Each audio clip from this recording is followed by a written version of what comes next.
The air in the Verdun headquarters was thick with the smell of wet wool, stale coffee, and the undeniable, suffocating scent of desperation. It was December 19th, 1944, and the map spread across the central table was a graveyard of Allied assumptions.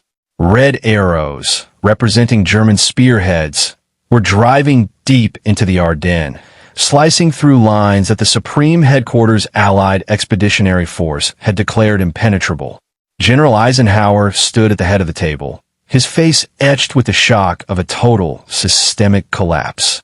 The German offensive had caught every commander by surprise, turning the quiet sector into a slaughterhouse where American units were being overrun and the 101st Airborne was already being encircled at Bastogne. "The situation is grave," Eisenhower stated, his voice tight. He looked around the table at his senior generals, including the skeptical General Alastair Cedric, seeking a solution to a crisis no one had planned for. The response was a chorus of hesitation. Most commanders began calculating the grueling logistics of a winter redeployment. Some, like Montgomery, spoke of weeks just to reorganize the shattered lines.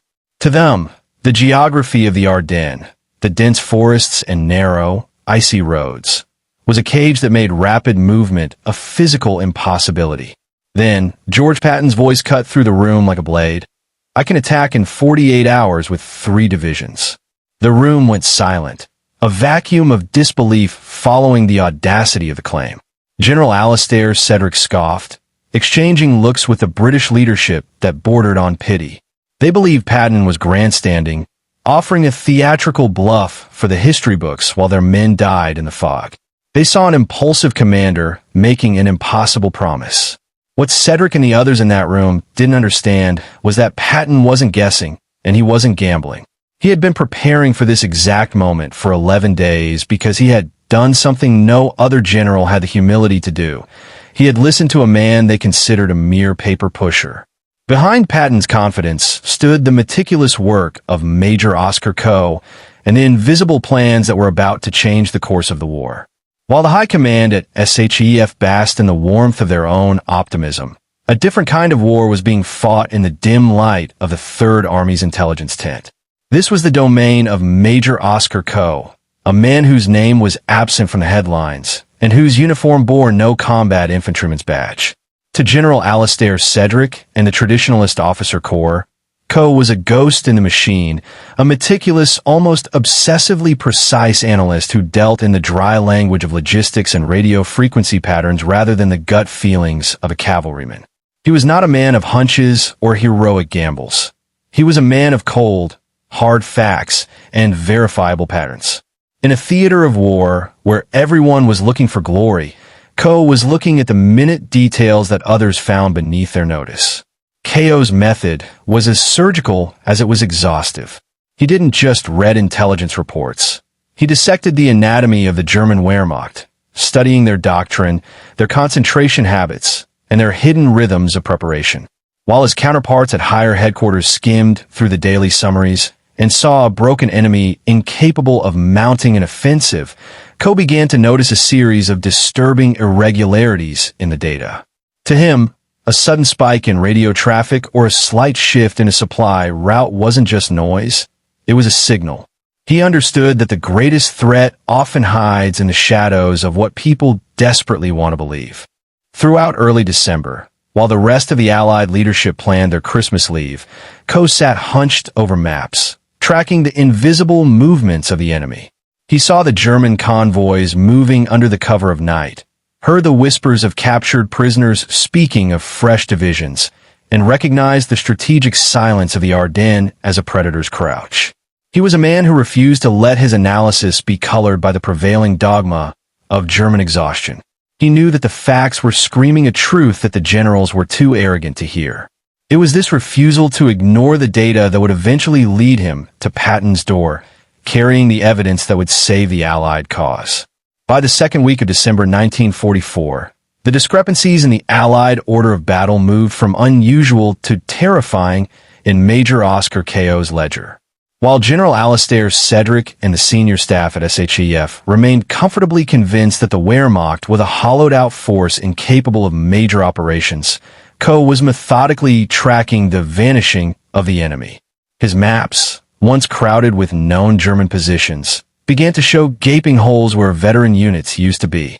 Specifically, 15 German Panzer and Volk Grenadier divisions, complete combat formations bristling with hundreds of tanks and thousands of fresh infantry, had simply disappeared from the front line. The official explanation from High Command was dismissive, suggesting these divisions were merely being held in a defensive reserve due to exhaustion. But Coe, with his obsessively precise analytical mind, saw a different story in the data. He cross-referenced civilian reports of armor moving only under the shroud of darkness with the sudden surge in German radio traffic and the specific testimony of newly captured prisoners. The pattern was undeniable to anyone willing to look. This wasn't a defensive retreat. It was a massive, silent concentration of force. Coe tracked these phantom divisions as they drifted toward the Ardennes, a sector where the Allied line was dangerously thin, held by only 4 American divisions stretched across a front that required 12. He saw the German strategy forming like a storm on a radar screen. They were going to strike through the dense forests and narrow roads that the Allied experts had deemed impassable for tanks. As the clock ticked toward mid-December, the official word remained that the war would be over by Christmas. Coe knew better. He possessed the facts, the patterns, and the verified analysis to prove that a catastrophe was imminent. All he needed was a commander with the courage to believe the evidence over the ego of the High Command. On December 9th, he gathered his files and prepared to walk into Patton's office to present a truth that no one else wanted to hear. Major Oscar Coe walked into General Patton's office carrying a heavy folder that contained the potential death warrant of the Third Army. While General Alistair Cedric and the senior staff at SHAF were busy dismissing German capabilities as a spent force, Coe laid out his evidence with a blunt, methodical precision that demanded attention. He spread his maps across Patton's desk, pointing to the specific sectors where the 15 vanishing divisions were concentrating. His evidence was overwhelming. Decoded radio intercepts, civilian sightings of night-moving armor, and prisoner statements all pointed to one terrifying conclusion. The Germans are going to attack here, Coe said, his finger hovering over the Ardennes, and they're going to do it within 2 weeks. Coe's analysis was a direct challenge to the official intelligence dogma. The terrain of the Ardennes, dense, snowy forests and narrow, winding roads, was considered a natural fortress for the Allies, yet Coe pointed out that only 4 American divisions were holding a line that realistically required 12. He explained that the very factors SHAF relied on for safety were the exact conditions the Wehrmacht was using to mask their buildup. Patton listened in a silence that would have unnerved most men. He had spent months working with Coe and had learned that the Major never dealt in hunches. He dealt in the cold, hard geometry of war. In a move that distinguished him from every other commander in the European theater, Patton chose to believe his intelligence officer over the collective ego of the High Command. He didn't waste time arguing with General Cedric or waiting for SHAF to change its mind. Instead, he looked at Coe and gave a single, historic order: prepare contingency plans. He recognized that if Coe was right, the survival of the Allied line would depend entirely on their ability to respond before the enemy could consolidate their gains. It was the moment Patton bet his entire reputation and the lives of his men on the quiet, verified analysis of a single man who saw what everyone else refused to see. What followed the meeting was a period of frantic, invisible preparation that remained entirely hidden from the prying eyes of the German Abwehr and the dismissive gaze of General Alistair Cedric. For 11 days, while the rest of the Allied front was locked in a state of stagnant overconfidence, Major Oscar Coe and Patton's staff operated in a shadow world of logistics and what-if scenarios. They weren't just moving papers. They were re-engineering the heartbeat of an entire army.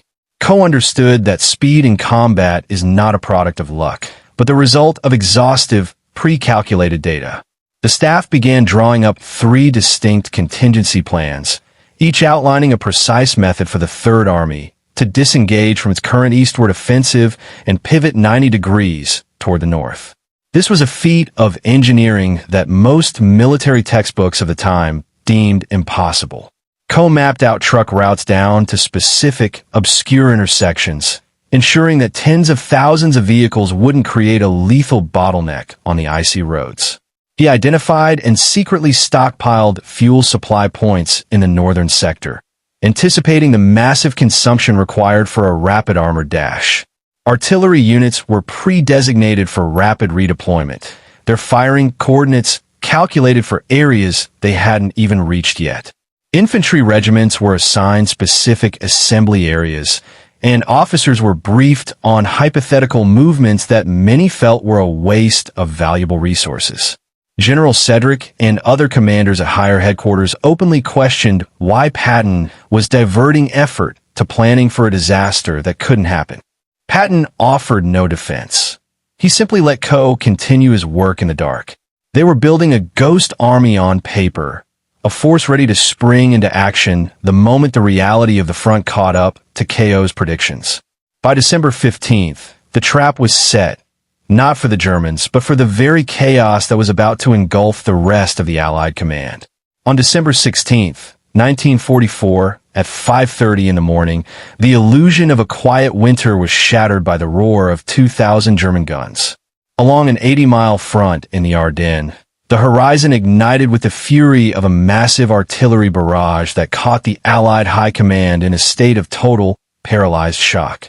Out of the dense, freezing fog, 200,000 German soldiers and thousands of tanks surged forward, exactly where Major Oscar Coe had predicted they would.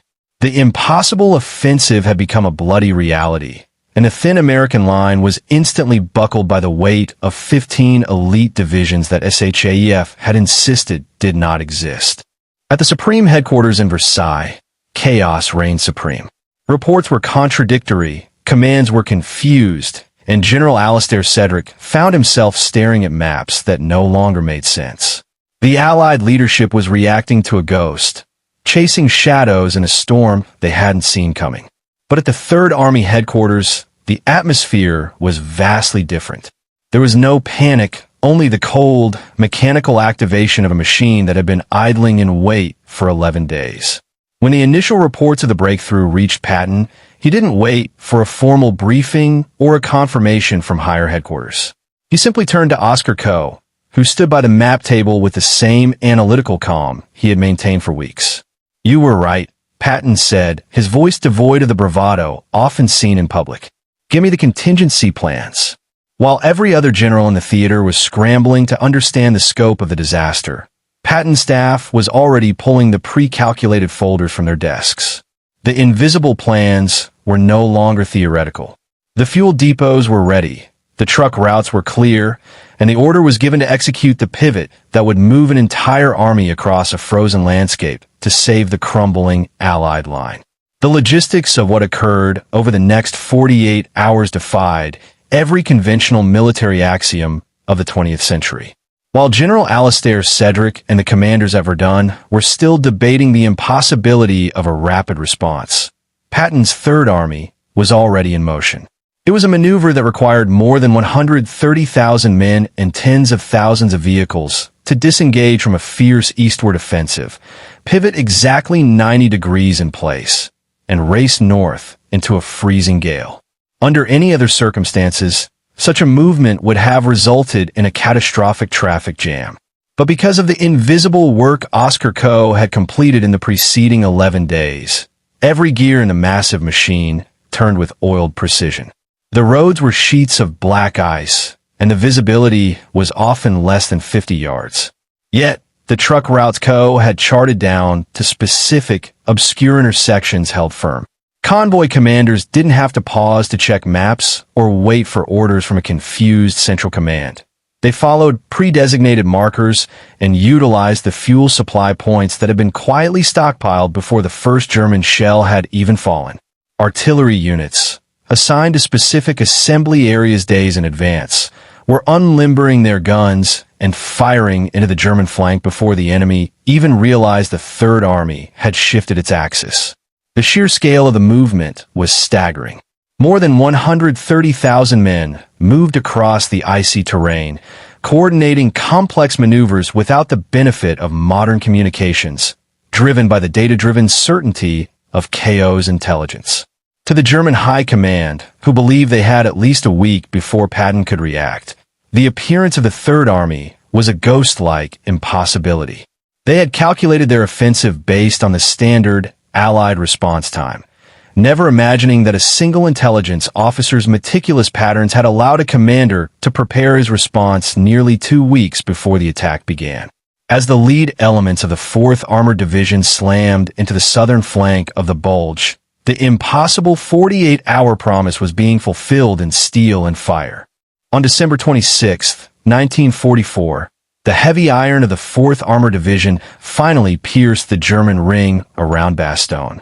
The siege was broken, and the unstoppable German offensive that was meant to split the Allied armies in two had been decisively halted. To the world, it was a miracle of American grit and Patton's legendary aggression.